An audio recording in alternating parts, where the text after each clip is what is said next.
大家好，我是 Klaus。在最近的11月11日，中国著名的民营企业家孙大武和家人以及集团的高层骨干被警方抓走。警方出动了300多人，在半夜凌晨突然出击，破门而入，企业也被政府接管，引起了海内外华人的高度关注。孙大武是一个传奇人物，从养鸡养猪开始，到成为了亿万富豪，却过着苦行僧一般的生活，积极的回报社会，被称为中国企业家的良心。我们今天通过分享孙大武的故事，来谈一下中国社会的逆淘汰现象，跟我们看到最后哦，谢谢。孙大武1954年出生于中国河北的一个普通农村，16岁开始就当了兵，干了8年，表现很好，曾被提拔为营职干部，之后转业到了县里的银行部门。80年代中国改革开放之后，土地也开始了对外承包，孙大武辞去了在银行的稳定工作，和妻子承包了农地，开始创业。从最初的1000只鸡、50头猪开始，发展到了拥有6000多名员工，固定资产20亿元，年产值超过30亿元的大型集团公司，涵盖了养殖业、种植业、加工业、教育业、旅游业等等。2005年被中国工商联等4家权威机构评为中国最具生命力的100强企业第66位。而成为了亿万富豪之后的孙大武，却没有豪车，没有豪宅，工作期间住集体宿舍，生活极其简单，把主要的精力投入了回报社会。他常年开办免费的农民技校，培养了数万名的养殖户，学员遍布全国各地。他开办医院不为赚钱，职工和村民只要每月交1元就能享受免费医疗。医院在门口就写着病人进门，医院全责的大字，先治病后交钱。提醒一下，如果你是在西方社会或者台湾、香港，会觉得本来不就是这样吗？但不要忘记故事的背景是在中国。他重视教育，推崇有教无类，投资学校3000多万元，校园比集团的办公楼都要豪华，却是一所平民学校，学生1个月的生活费只要100多元。他在集团办公楼贴满了格言，做事不虚不假，做人不欺不骗，不得一时之利，不取一时之财。大武集团学习了英国的宪政精神，实行私企立宪，各企业的负责人组长10年以上的员工都可以被选举为集团董事长、总经理等，正式员工人人拥有投票权。孙大武对养老也有管理理念，有员工不赡养父母的，会被从工资里扣除赡养费。孙大武在经济、教育、医疗、养老甚至政治管理都做得非常完善，而这些不正是美国竞选总统最关注的议题吗？所以说，孙大武何止是一名企业家，简直是一位完美的总统候选人。看到这里，大家不禁会问，一个这么好的人，为什么会被抓呢？而讽刺的是，在中国，正是因为人好，所以会被抓。这就叫做逆淘汰，坏的淘汰好的，劣质的淘汰优质的。逆淘汰听起来很正式，也就是古人讲的俗语，好人不长命，祸害1千年。正如广东茂名市委书记罗荫国说，全中国我这级别的有一个不是贪官吗？中共不就是腐败分子提拔腐败分子，贪官抓贪官吗？因为所有的官都贪，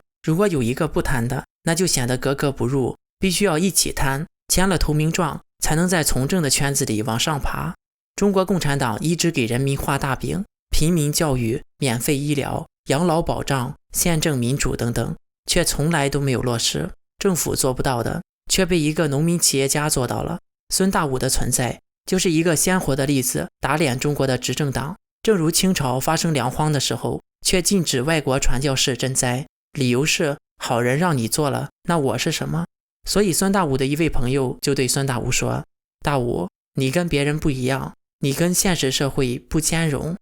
不兼容就会被淘汰。只不过与中国社会不兼容的淘汰是逆淘汰，所以孙大武创办企业的这几十年来，一直都是逆水行舟。1998年，他自己出钱在农村修建了公路，造福了一方民众，却因为没有给当地官员好处，被雇佣的黑社会打得头破血流，一根指骨折断。因为不遵循中国官商勾结的潜规则，孙大武的企业处处受到政府各部门的刁难，环保部门、税务部门、工商部门等多次以各种理由罚款。本来送礼就能解决的事情，孙大武却偏偏要打官司，多次打官司的费用都远远超过了罚款金额。做企业最大的问题就是资金问题，而民营企业，特别是孙大武做的是地地道道的农民企业，是很难吸引投资和申请贷款的。再加上孙大武又不会去贿赂政府官员，所以孙大武多次申请贷款都失败了。为了解决企业发展的资金问题，在咨询了律师之后，孙大武自己解决了资金难题，向自己的职工和农户借贷。但是这样做就绕过了国家和银行的获利中间渠道。2003年，孙大武被政府以非法集资的罪名抓捕，判处有期徒刑3年，缓刑4年。在中国，问题富豪落马会牵扯出一连串涉案的政府官员，而孙大武的案子却从来没有一个官员受到牵连。在中国能赚到大钱的，怎么会没有官商勾结？所以孙大武的存在简直就是一个奇迹。孙大武做生意同样如此，多次因为拒绝给大公司的采购经理回扣而丧失了数额巨大的单子。孙大武把企业的经营之道分为3种：黄道、黑道和正道。黄道是胡雪岩的生意经，靠政府吃饭，和官员勾结，送回扣，行贿赂。黑道生产假冒伪劣，坑蒙拐骗，逃税漏税。而孙大武却坚持走正道，自己心里清清白白最舒服。孙大武虽然是一个农民，却自学成才，不仅通晓诗律，英文也特别好，所以思想也比较开放，多次发表言论支持改革和维权律师。表面上来看，孙大武是因言获罪，根本原因是在孙大武的家乡、集团以及影响范围内，他的影响力超过了执政党，超过了中国的领袖。这一点是中国共产党绝不能接受的。逆淘汰的最终目的就是让能在中国社会生存的所有人都签投名状。有影响力的人物都必定受到体制的污染，成为体制的一部分，所以不会反体制。如果中国有民主，孙大武这样的人是能当选总统的。体制内的人都签了投名状，再把体制外有影响力的人扼杀，这样就把民主扼杀在了摇篮之中。中共就可以光明正大地说，中国不适合民主，因为就算民主了，